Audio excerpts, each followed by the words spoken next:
자, 이제 현황조사하고 감정평가에서 일단은 최저 매각 가격을 산정해 놓고 납니다.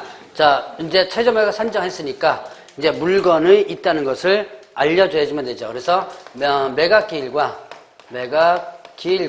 그 다음에 매각 결정 기일을 지정해서 지정 그 다음에 공고 통지를 합니다. 자, 그래서 매각 기일은 파는 날이라 그랬죠? 파는 날이고 매각 결정기일은 파느냐 마느냐를 최종적으로 결정하는 매각 허브 결정이라고 그랬죠. 그래서 매각 기일과 매각 결정기일을 지정 공고 통지한다. 자, 그리고 나면 이제 매수 신청 준비하겠죠? 이제 매수 신청을 이제 준비를 합니다. 자, 그래서 이때는 물건 열람하고요. 자, 물건을 열람하고 그 다음에 또 현장 확인도 가보고요. 현장 확인도 가보고 그리고 또 뭡니까? 권리 분석도 하겠죠. 이제 권리를 분석도 합니다. 자, 이제 매수 신청 준비 끝나고 나면 이제 매각 기일이 돌아옵니다. 자, 매각 기일. 자, 매각 기일은 무슨 날이라 그랬어요? 파는 날이라 그랬죠? 자, 그래서 이 파는 날.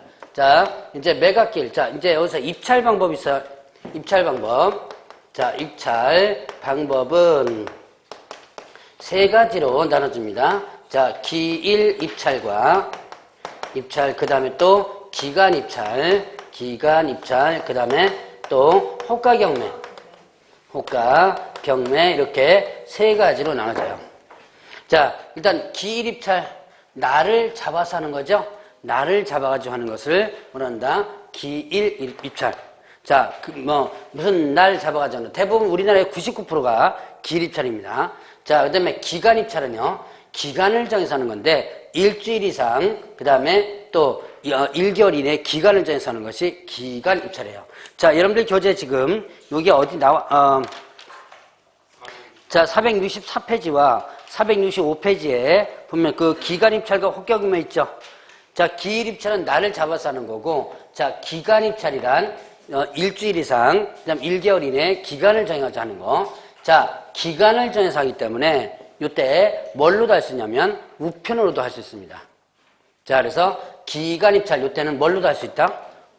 네, 우편으로도 할 수 있다. 자, 그러면 이제 호가 경매를 보죠. 자, 이건 호가 경매는 이거는 불러서 하는 거예요. 여러분들 텔레비전에 보면 호가 경매 많이 나오죠? 자, 그 한쪽에서는 뭐 얼마, 그럼 이쪽에서 또 얼마 불러 하는 거. 그게 바로 호가 경매예요. 그래서 세 가지 방법으로 할 수 있다. 기간 입찰, 기일 입찰에서는요, 기일 입찰에서는 1기일 2회 입찰제가 있어요. 자, 1기일 2회 입찰.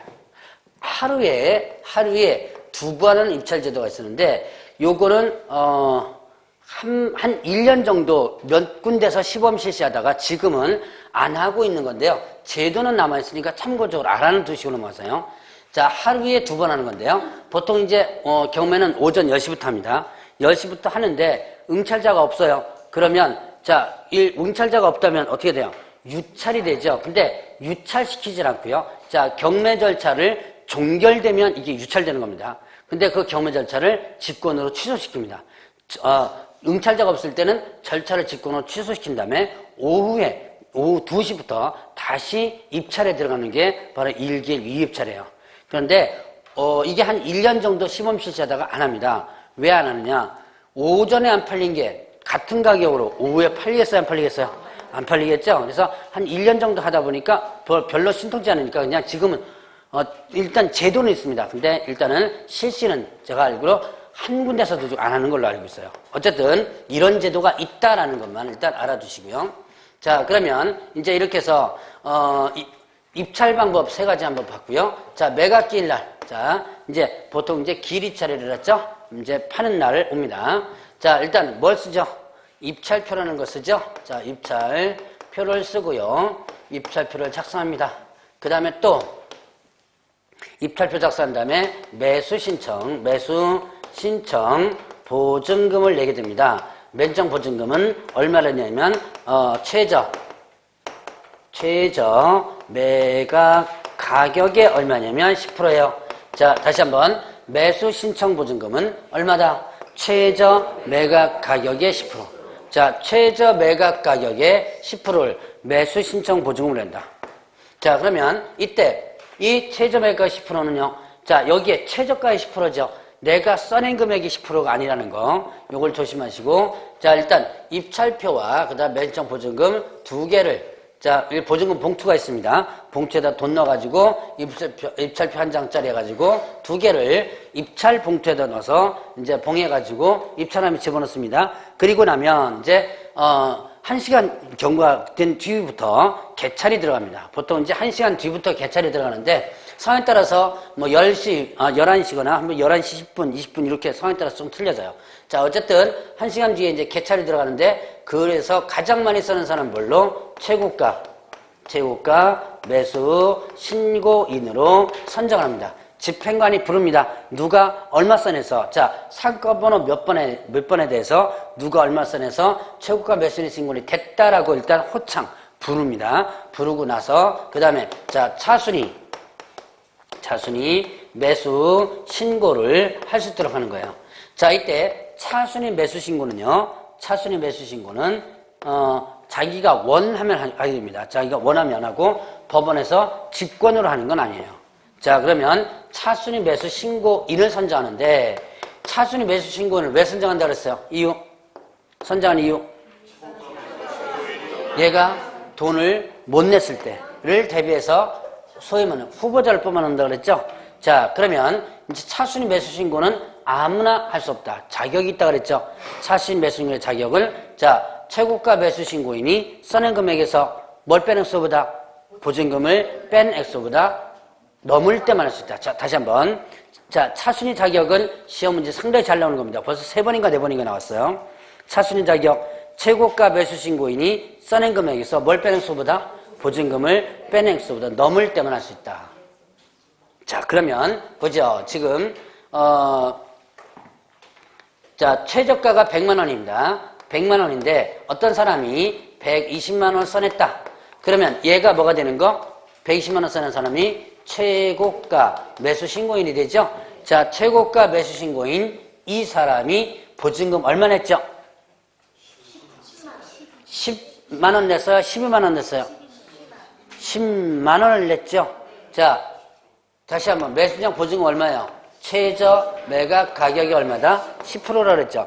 최저 매각 가격이 10%니까 100만 원에 뭐예요? 10%겠죠? 내가 써낸 금액이 10%가 아니라 그랬습니다. 그러면 10만 원 보증금 냈죠? 빼기 하면 얼마? 110만 원이죠.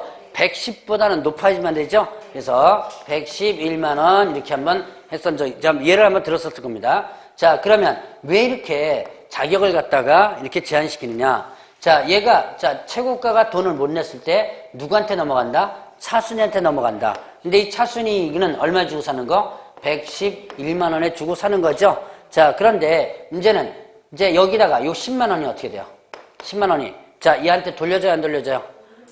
안 돌려주죠? 자, 이거는 계약금이에요. 계약금. 자, 매수 신청 보증금 최저 매각 10%는 뭐다? 소위 말하는 계약금이라고 여러분들이 생각하시면 돼요. 나중에 계약 깨버리면 이 계약금 안 돌려주죠? 똑같이 이것도 계약금이라고 보시면 돼요. 자, 그래서 이건 안 돌려준다. 안 돌려주고 법원에서 갖는 건 아니고요. 이 배당 금액이 어떻게 돼요? 합산을 하게 되죠. 자, 그럼 합산하게 되면 어떤 현상이 벌어져요? 배당 금액이 자 차순위한테 팔아도 최소한 누구 거보다는 높다. 최고가보다 높죠. 자, 만약에 차순위 요 금액과 요 111만 원 갖고만 배당을 해주면 최고가가 한 것보다 가격이 엄청나게 차이가 나죠. 그러다 보니까 그 안에 있는 목적물에 있는 권리자들이 손해가 나는 거예요. 그래서 이거를 살려주기 위해서 이걸 합산하면 이거보다 높게 하기 위해서 만들어 놓은 겁니다. 자, 시험 문제 몇 번 나왔으니까 반드시 기억하라 그랬어요. 자, 차순위 자격 어떻게 된다 그랬어요? 차순위 자격 최고가 매수 신고인이 써낸 금액에서 보증금을 뺀 액수보다 넘을 때만 할 수 있다. 자, 그리고 나머지 떨어진 사람들 보증에 대해서 뭐 한다? 반환을 해주게 되는 거예요. 자, 보증금 반환을 일단은 해줍니다. 자, 최고가 차순위는 보증금 돌려주지 않죠. 자, 그러면 이제 매각 기일이 끝납니다. 그러면 매각 결정 기일이 돌아오는데 이 매각 결정 기일은 매각 기일로부터 며칠 이내로 잡는다? 7일 이내로 잡는다. 자, 근데 이제 이 공고문에 여기 지정공고 통지하는데 이 공고문에 보통 매각기일 며칠, 매각기일 며칠, 매각기일과 매각 결정기일 날짜가 이미 다 공고가 됩니다. 자, 그러면 매각 결정기일은 이 사람 이건 뭐 하는 거였어요? 파느냐 마느냐를 최종적으로 마는 거 결정하는 날이라고 그랬죠. 자, 그래서 자, 이거는 매각에 대한 매각 허부를 결정하는 날이다라고 했습니다. 매각 허부. 뭐예요? 허가와 거부입니다. 허가와 거부를 결정한다. 자, 허가와 거부를 결정하는 것이 매각 허부 결정이다. 자, 그럼 거부를 결정한다. 자, 이 법원에서 이 사람에게는 안 팔겠다 신청을 했는데 내가 사겠다고 신청했는데 이 사람이 안 팔겠다고 법원에서 결정하는 것을 거부 결정, 불허가 처분하는 겁니다. 자, 그럼 매각이 거부되는 경우는 부적격자이기 때문에 자, 그럼 경매 참가할 수 없는 자들은 매각이 거부돼요. 여러분들 교재에 보면 464페이지를 보세요. 자, 지금 여러분들 교재 순서대로 쭉 나가고 있으니까 그 교재 순서를 이렇게 차곡차곡 넘겨가다 보면 제가 이제 부수적으로 설명할 게 좀 나올 겁니다. 거기 보니까 경매 매수 신청 할 수 있는 자와 없는 자 나와 있죠? 자, 매수 신청을 할 수 있는 자와 없는 자인데요. 자, 그러면 일단은 없는 자를 중점적으로 보세요. 뭐 있는 자는 뭐 어차피 저거니까 없는 자 집행관 친족 참가할 수 없고요. 법원 경매 부동산 평가 감정인 친족 참가할 수 없습니다. 그 다음에 집행법원 구성하는 법관 사무관 친족 참가할 수 없어요. 그러니까 요 1, 2, 3번은 그 해당 법원과 관련된 부분이에요. 해당 법원과 관련된 부분. 지금 원주는 지원이죠. 원주 지원인가요? 자, 원주 지원에 있는 집행관, 원주 지원에 있는 법관, 사무관 이런 사람들은 원주에서 진행되는 여기서 좀 경매 진행하고 있죠. 여기서 진행하고 있는 물건에 대해서 참가할 수 있다 없다? 없다는 얘기예요. 자, 거기 있는 사람들 전혀 참가할 수 없고요. 물론 감정평가사 요 목적물 평가한 감정평가도 마찬가지예요. 그 다음에 재매각이 있어서 전해매수인. 자, 재매각은 조금 이따가 살펴보겠지만 돈 못 냈을 때 돈 못 내서 다시 매각 들어갈 때 그때 그 돈 못 낸 사람이 전해매수인이에요. 자, 그 다음에 또 중요한 부분 나옵니다. 경매 관련죄로 유죄 판결 받고 몇 년이 경과되지 않은 자 2년. 자, 경매 관련죄로 유죄 판결 받고 2년이 경과되지 않은 자 상당히 중요하니까 여러분들 좀 기억을 해 놓으시고요. 그 외에도 채무자, 소유자 뭐 이런 것들을 이 경매에 참가할 수 없는 사람이에요. 채무자 가족은요? 채무자 가족은 참가할 수 있죠. 채무자는 참가할 수 없는 겁니다. 자, 경매 관련죄로 유죄 판결 받고 몇 년 경과되지 않은 자? 예, 3년이 아니고 2년입니다. 자, 여러분들 흔히들 결격사유 부분에서 3년 많이 하는데 요거는 2년이에요. 자, 이런 사람들 참가할 수 없다. 만약에 이런 사람들이 참가를 했다면 어떻게 돼요? 네, 매각이 거부되는 거예요. 자, 그리고 매각이 이제 허가됩니다. 매각이 허가된다. 이제 정상이라면 매각이 허가됩니다. 허가됐다면 그 매각 허가에 대한 뭘 할 수 있다? 즉시 항고를 할 수 있다. 자, 즉시 항고. 이때 즉시는 날짜의 개념입니다. 7일이라는 날짜의 개념이에요. 즉시란 며칠 이내를 얘기한다? 7일. 자, 여러분들 중개사법에 즉시랑 틀려요. 중개사법과 그 다음에 또 그 부동산 거래신고법에 의한 즉시라는 개념과 틀립니다. 자, 중개사법이나 부동산 거래신고법에서 즉시는요, 그 자리에서라는 개념이에요. 들어오면 그 자리에서 라는 개념인데 여기에서 즉시는 며칠 얘기한다? 7일을 얘기한다. 자, 그래서 매각 허가에 대한 즉시 항고를 할 수 있다. 자, 이때 항고할 수 있는 자는 누구? 자, 채무자. 항고할 때 항고 보증금 일단 이거부터 해야죠. 항고 보증금을. 자, 항고 보증금을 공탁해야 되는데 항고 보증금 얼마? 항고 보증금은 10%. 뭐의 10%죠? 네, 매각 대금의. 자, 매각 대금의 몇 프로다? 10%다. 자, 여기 다시 보죠. 이게 시험 문제 벌써 한 대여섯 번 나온 것 같아요. 이거 따지는 거. 자, 매수 신청 보증금 얼마고요? 최저 매각가격이 10%고 그 다음에 항고 보증금 어떻게 한다? 항고 보증금은 매각 대금의 10%. 틀리죠? 매각 대금 그 최종 팔린 금액이 10%입니다. 자, 그러면 이제 매각 10%를 내고 항고할 수 있는데 채무자, 그 다음에 또 소유자, 그리고 또 부동산 위에 점유자. 자, 채무자, 소유자와 부동산 위의 점유자가 아니라 이해관계인. 점유자는 나중에 이해관계인. 자, 이해관계인입니다. 자, 이해관계인이 채무자, 소유자도 이해관계인이에요. 그 외 나머지 이해관계인 얘기합니다. 자, 그러면 이 사람들이 항고할 수 있는데 이때 채무자, 소유자가 항고에 뭐 한다면 기각을 한다면 보증금을 회수할 수 있다 없다? 회수할 수 없다 그랬죠. 자, 채무자, 소유자가 항고에 기각당하면 보증금 회수할 수 없다. 자, 왜 회수할 수 없냐? 이때 여러분들이 항고를 하면 어떻게 한다 그랬어요? 경매 절차가 중단된다 그랬죠. 중단됐다가 항고가 기각되면 다시 진행되는데 이거를 경매 절차를 지연시킬 목적으로 항고하는 경우가 종종 있다는 얘기죠. 그래서 쓸데없이 항고하지 말라고 보증금을 내도록 하고 있고요. 자, 그리고 이렇게 기각당하면 보증금을 회수할 수 없다. 안 주게 됩니다. 나중에 이거 배당 금액에 합산하게 돼요. 자, 그 다음에 이해관계인이 항고에 기각당하면 어떻게 된다? 이때는 자, 보증금을 회수할 수는 있다 그랬죠? 있는데 뭐 빼고 준다? 그 기간에 대한 이자는 어떻게 된다? 이자는 제외하고 주게 된다. 자, 그래서 이렇게 해서 일단 보죠. 항고가 기각당하면 보증금 회수할 수 없는데 이자는 제외하고 준다 그랬습니다. 이자는 제외하고. 자, 그래서 얘는 일단 받아갈 수는 있어요. 이자 빼고 받아갈 수 있습니다. 자, 그래서 요게 매각 결정기일 날 하는 일입니다. 자, 그러면 이제 매각 결정기일이 지나고 매각 허가가 어떻게 한다? 확정이 됩니다. 자, 매각 허가 확정된다. 자, 일단은 매각 확정되는 것은 언제? 항고가 없다면. 그러니까 며칠 기다려야 돼요? 7일 기다려야 돼요. 7일 기다려서 항고가 없다면, 그 다음에 항고가 어떻게 된다면? 항고가 기각된다면. 일단 매각 허가가 어떻게 돼요? 확정되겠죠. 자, 그 외에도 자, 농지에 있어서는 농지 취득 자격증은 발급받아야지만 되죠. 경매 시에 농지 취득 자격증 발급받아야지만 됩니다. 면제된 거 아니에요.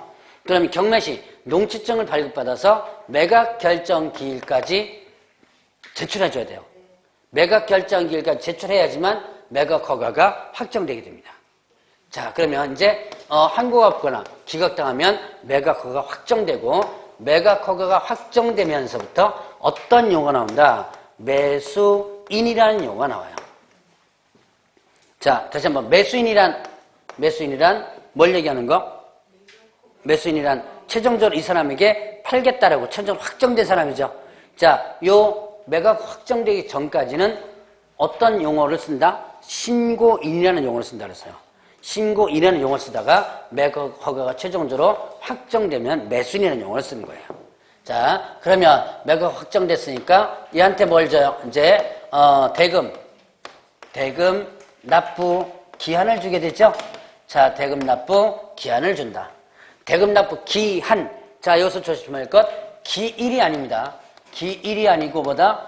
기한. 기일과 기일의 차이점. 기일은 뭐예요? 날이죠. 자, 예를 들어서 4월 30일 날 내라. 4월 30일 날 내라. 이게 뭐고?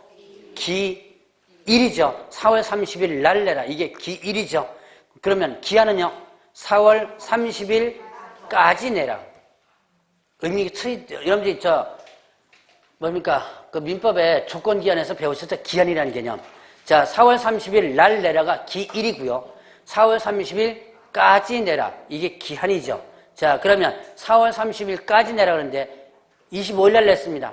자, 그럼 25일 날 내는 순간에 어떻게 돼요? 소유권이 취득되는 거죠. 자, 그러니까 대금 완납하는 기한까지 기다릴 필요 없이 대금 완납하는 순간에 소유권을 취득하게 됩니다. 자, 일단 기일이 아니고 기한. 이것도 시험 문제 한 2번 나왔어요.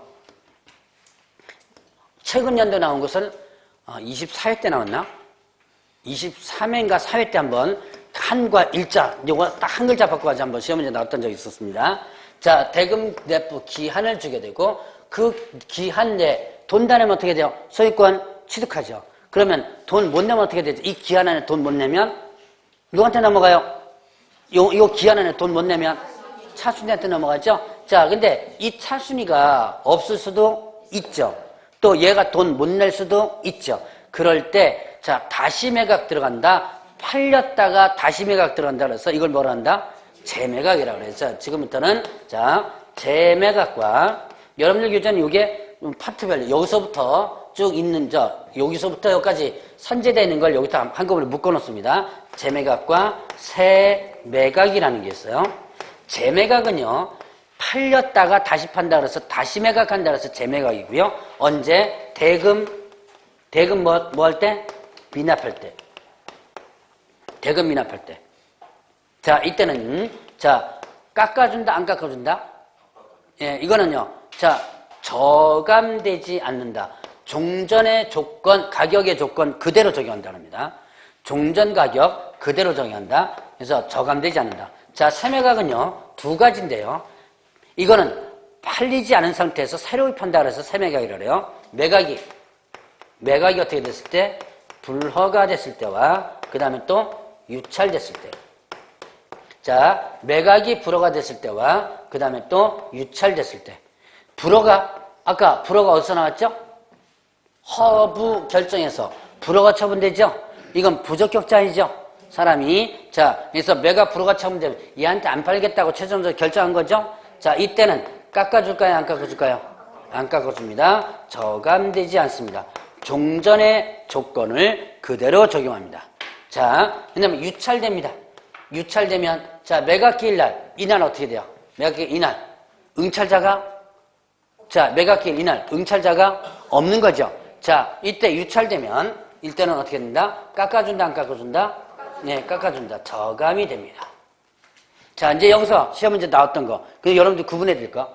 자, 이 재매각의 대금 미납 시 저감 안 되고요. 안 깎아주고요. 새매각의 매각 불허가 시 저감이 안 되는데 유찰 시에는 깎아줍니다. 저감돼요. 이 두 개는 왜 안 깎아주죠? 이유.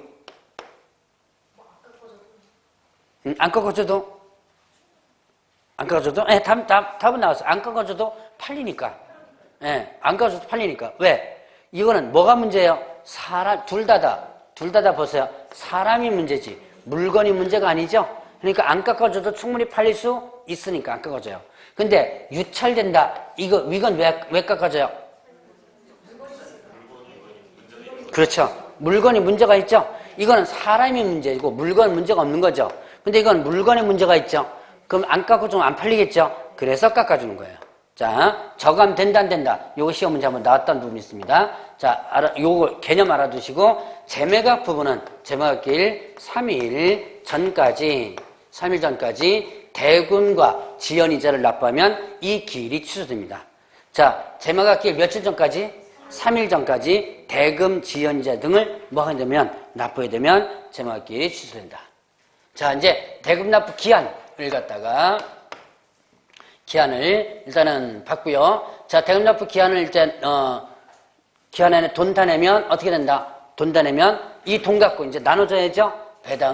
배당기일을 자, 배당기일을 지정해서 뭐 한다? 실시하는 거예요. 자, 배당기일을 지정해서 실시하는데 여러분들 교재 보니까 배당 부분이 일단은 나오네요. 468페이지에 나오죠? 자, 뭐 여러분들 배당 순위라고 하는데 자, 배당과 요구 여부는 이미 설명드렸고 배당 순위 보죠. 자, 순위. 일단 여러분들 교재에 나와 있지 않은 거 한번 볼까요? 자, 물건과 채권 사이에서는 뭐가 앞서죠? 이거 뭐 민법에서 배웠죠? 물건과 물건은요? 순위죠. 그 다음에 채권과 채권은요? 순위가 없죠? 그래서 이때는 평등 배분을 들어갑니다. 평등 배당이 들어가고요. 자, 그 다음에 저번 주에 배웠던 거, 이제 한번, 연습을 한번 해보죠. 저번 주에 배웠던 거 복습. 자, 같은 날, 이건 썼다 지을 겁니다.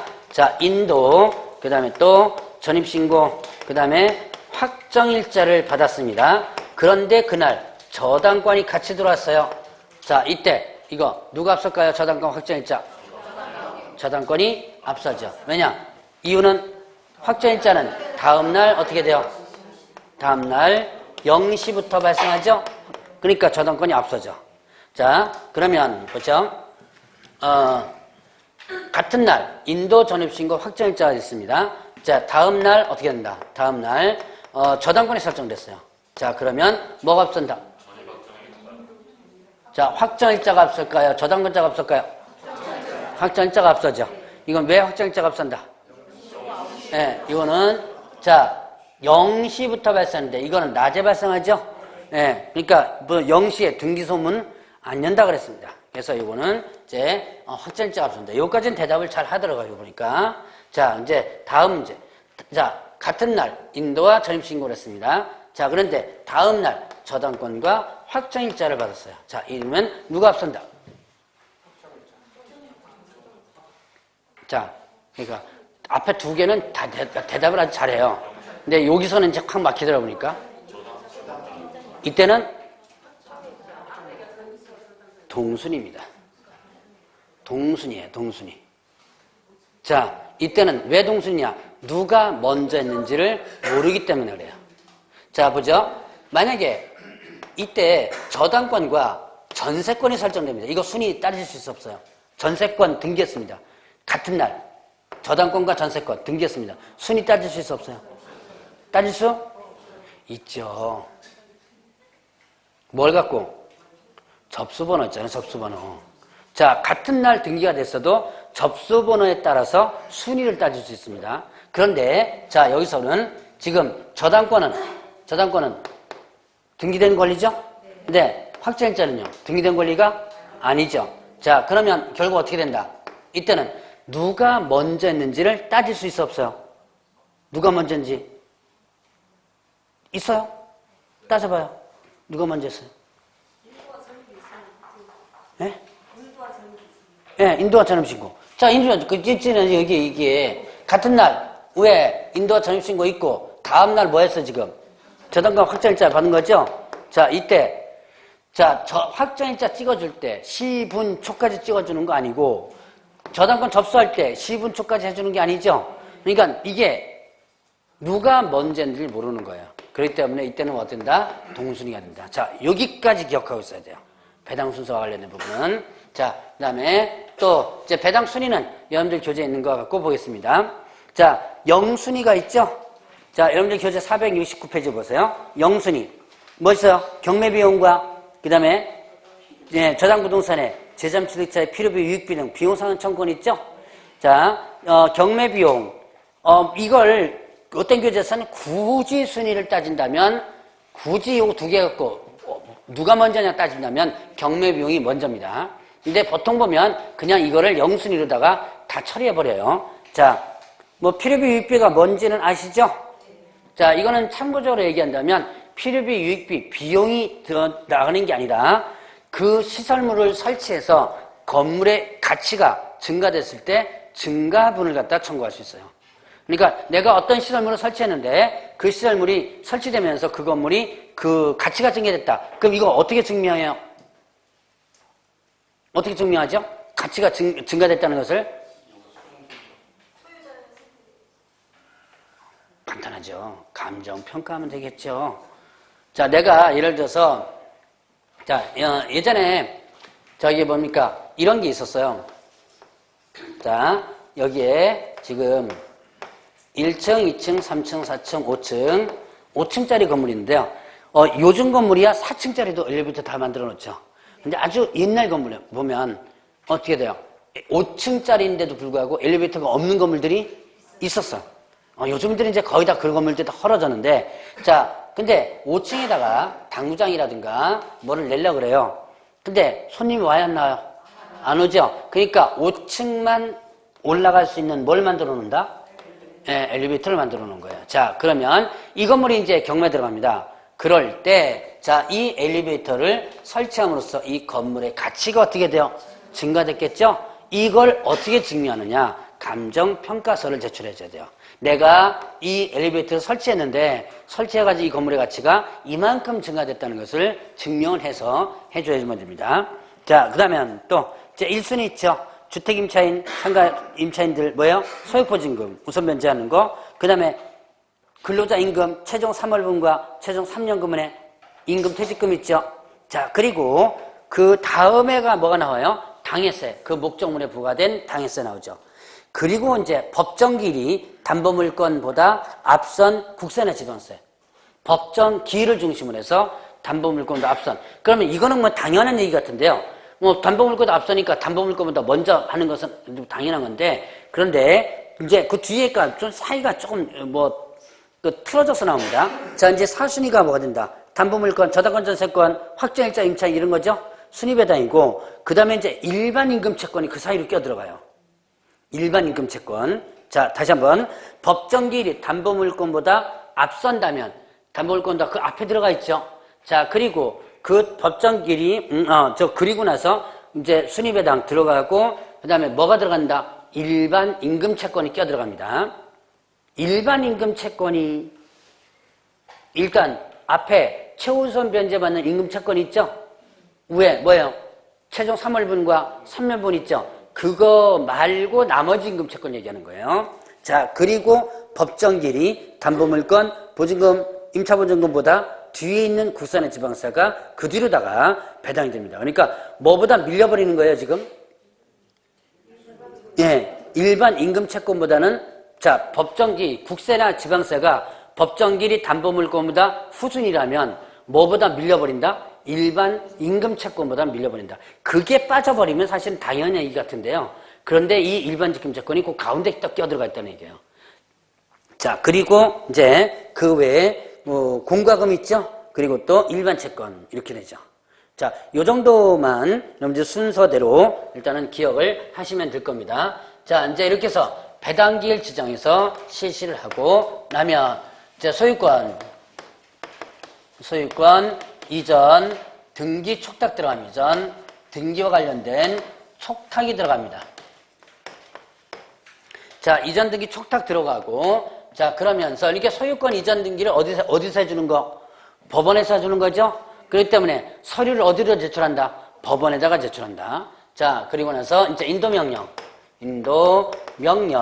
신청을 하게 되죠. 자, 인도명령 신청할 수 있죠. 인도명령이란 내쫓는 거라 그랬습니다. 쫓아내는 거. 자, 그러면 인도명령 신청은 언제부터 언제까지? 대금 완납일로부터 언제까지라고 그랬어요? 네, 6월이네. 6월 이내. 자, 대금 완납일로부터 6월 이내 해주시면 된다. 자, 만약에 이 기간이 지나버리면 이제는 인도명령 못하고요. 명도 소송할 수밖에 없습니다. 자, 대금 완납일부터 6월 이내 누구 얘기한다? 채무자.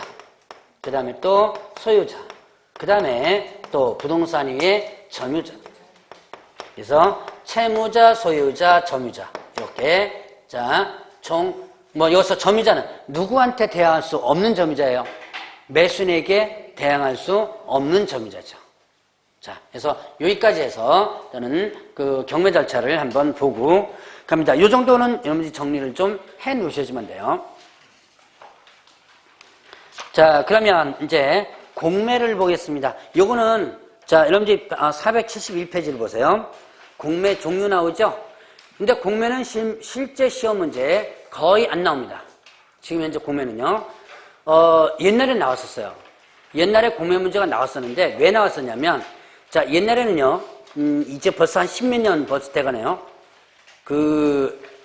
자산관리공사에서 공매를 경매처럼 이렇게 공매 장소를 해놓고 공매를 직접 입찰해 가서 써고 했었어요. 근데 지금은 공매를 어떻게 하느냐? 온비드라는 인터넷 시스템이 있습니다. 인터넷 가입한 다음에 거기서 인터넷으로다가 할 수 있도록 해놨어요. 그래서 이제는 그렇게 크게 공매에 대한 부분이 직접 가가지고 뭐 하는 부분이 없기 때문에 시험 문제는 많이 안 나오는데 개념 정도만이라도 일단 기억을 해놓고 넘으면 됩니다. 자, 수탁재산 공매, 즉 뭐예요? 비업무용 부동산 공매입니다. 자, 거기 보니까 이렇게 돼 있어요. 이게 아까 제가 설명드렸던 거거든요. 금융기관이 대출 채권을 회수하기 위해 담보부동산을 경락받아 보유하고 있는 이렇게 됐죠. 자, 아까 어디서 설명드렸죠? 여기서 설명드렸죠. 남을 만한 가격이 없을 때 내가 얼마나 주고 얼마만큼만 금액을 딱 정한 다음에 그 금액대로 안 팔리면 내가 사겠다라는 약속을 하고 경매 진행시킨다 그랬죠? 실제로 그 금액대 안 팔리면 내가 직접 사는 거죠. 바로 이렇게 해서 금융기관이 이렇게 하는 거죠. 채권 손실을 최소화하기 위해서 하는 부분입니다. 자, 그래서 이렇게 금융기관이 보유하고 있는 부동산. 근데 왜 이런 제도를 만들었냐? 금융기관은요, 원칙적으로는 비업무용 부동산을 취득할 수 없습니다. 금융기관은 원칙적으로 비업무용 부동산을 취득할 수 없고 만약에 금융기관 명의로 업무용이 아닌 부동산을 취득했을 때는 그 효력이 무효예요. 그러니까 여러분 옛날에 왜 저축은행 사태 있을 때 뭐 저축은행에서 부동산도 사고 그랬죠? 그런 거 보면 거의 차명으로 다른 사람 명의로다가 사놓고 그랬었어요. 금융기관 명의로 산 건 무조건 무효입니다. 자, 왜 금융기관은 업무용이 아닌 부동산 취득할 수 없을까요? 업무용이 아닌 부동산 취득할 수 없다. 못을 박아놨습니다. 이유는? 당연한 얘기죠. 금융기관에서 가지고 있는 게 뭐밖에 없어요? 예, 돈밖에 없죠. 예금 받아가지고, 예, 그거 땅 사기 시작하면 한이 없죠? 이건 얘네들은 진짜 가장 많이 현금 보유하고 있는 기관이죠. 그러니까 작정하면 뭐 땅 다 사놓을 수 있죠. 그래서 금융기관은 업무용이 아닌 부동산을 취득할 수 없도록 해놓고 예외로 이렇게 취득할 수 있는 예외가 있어요. 근데 이것도 일정 기간 이후에 팔아야 돼요. 마냥 보유할 수 있는 그 부동산이 아닙니다. 이렇게 취득한 것도 바로 이것을 어디다 맡겨서 자산관리공사에 맡겨가지고 파는 거예요. 자, 그러면 자산관리공사에서 맡겨가지고 파는데 그러면 특징이 있죠. 자, 일단은 1차적으로 어떤 과정을 거쳐서 왔어요, 지금? 경매 절차를 거쳐서 왔죠? 권리 분석하기가 어려워요, 쉬워요? 쉽죠. 1차적으로 걸러서 왔죠.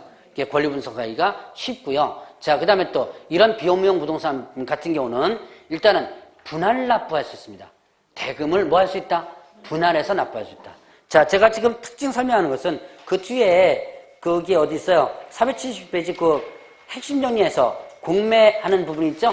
거기 있는 거 몇 가지 좀 특징 정리하는 겁니다. 자, 그 다음에 또 이제 분할 납부할 수 있고 유찰되면 보통 몇 프로 정도가 저감되냐면 10% 정도가 일단 저감이 돼요. 유찰되면 10% 정도가 저감된다. 근데 이거 별표 쳐놓지 마세요. 경매, 공매 비교하는 거 안 나옵니다. 이제 옛날에 나왔었어. 한 두 번째 나왔었는데 지금은 그렇게 크게 안 나와요. 그래서 특징만 간단하게 보고 넘어갑니다. 자, 유찰되면 몇 프로 정도 저감된다? 10% 정도 저감된다. 자, 그리고 이런 자산관리공사에서 나오는 이런 비업무용 부동산은요, 중도의 명의 변경이 가능해요. 합법적으로 위등기 전매가 가능하도록 해놨습니다. 자산관리공사법에서 다 규정되어 있고요. 자, 그러면 간단하게 이 정도. 자, 그럼 이제 압류부동산 공매. 자, 압류부동산 공매는, 압류부동산은요, 압류부동산, 이거는 어느 법에 의해서 진행되어 있는 거다? 국세징수법. 자, 압류부동산은 무슨 법에 의해서 진행된다? 국세징수법에 의해서 진행된다. 자, 그래서 국세징수법이니까 어떻게 돼요? 국세징수법이니까 뭐 때문에 이 공매가 진행돼요? 세금을 체납했을 때. 자, 세금 체납했을 때 국세징수법에 의해서 지금 강제 매각 절차가 다 나와 있습니다. 자, 그래서 이 압류부동산 공매의 특징은 권리분석이 까다롭다. 왜냐? 뭐와 비슷하다? 경매 절차와 비슷하기 때문에 권리분석이 까다롭고요. 대금을 일시불로 납부해줘야 돼요. 경매와 거의 똑같습니다. 대금을 일시불로 납부하고, 자, 그 다음에 또 당연히 중도의 명의 변경 못하고요. 자, 그 다음에 또 유찰되면 몇 프로 정도 저감된다? 예, 10% 정도 저감돼요. 경매는, 아까 여기서 얘기 안 했구나. 경매는 몇 프로 정도 저감되냐면 20%.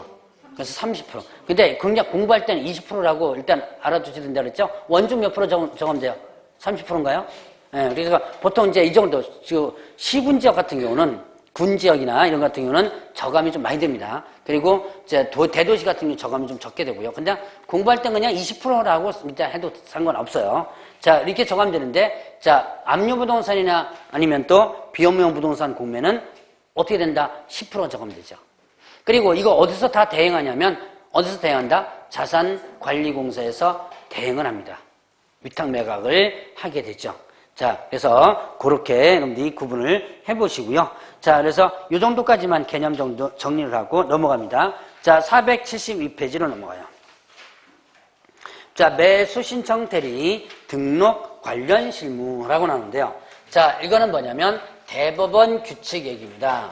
자, 대법원 규칙. 자, 이거는 경매, 여러분들이 저기 뭡니까? 공인중개사법에서 이거 배웠을 거예요. 자, 그 겸업하는 거 14조 규정이 있었죠? 14조에서 겸업할 수 있는 부분에서 경매, 공매 부동산에 대한 권리 분석, 취득할선, 매수 신청 대리 업무를 할 수 있다라고 했었죠? 자, 그러면 그때, 자, 경매, 공매 부동산에 대한 권리 분석도 할 수 있고요. 취득할선도 할 수 있고 대리 업무도 할 수 있는데 바로 요 대법원 규칙은 언제 적용되는 거? 자, 요 대법원 규칙은 언제 적용된다? 경매에 대한 뭐 할 때? 경매에 대한 매수 신청 대리 업무를 할 때. 자, 다시 한번. 자, 대법원 규칙은 언제 적용되는 거? 경매에 대한 매수 신청 대리. 경매에 대한 매수 신청 대리 업무를 할 때 적용된다.